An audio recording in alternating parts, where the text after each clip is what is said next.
Burkina Faso releases 4 French nationals after Morocco intervenes. 4.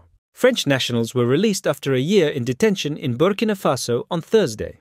Relations between France and Burkina Faso deteriorated considerably after Ibrahim Traoré come to power through a coup d'état in 2022. Paris thanked Morocco for its mediation in the case.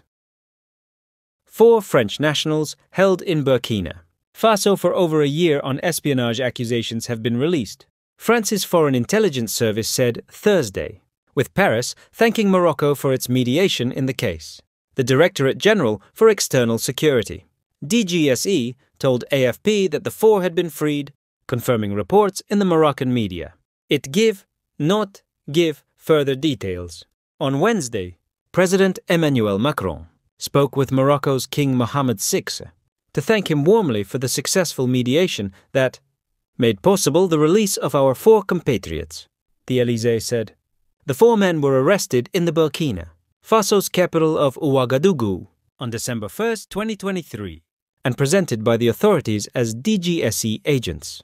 A French diplomatic source had then indicated that they were 4 civil servants, holders of diplomatic passports and visas, but rejected the accusations that these technicians were sent to Burkina Faso for reasons other than their computer maintenance work. But since then, the French authorities remained discreet over the case.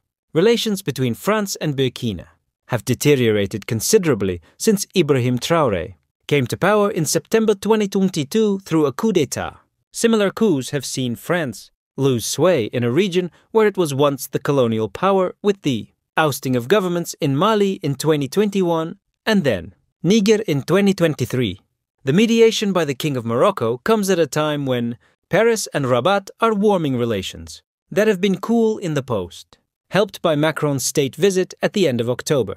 Macron notably delighted his Moroccan hosts by renewing French support for Moroccan sovereignty over the disputed territory of Western Sahara.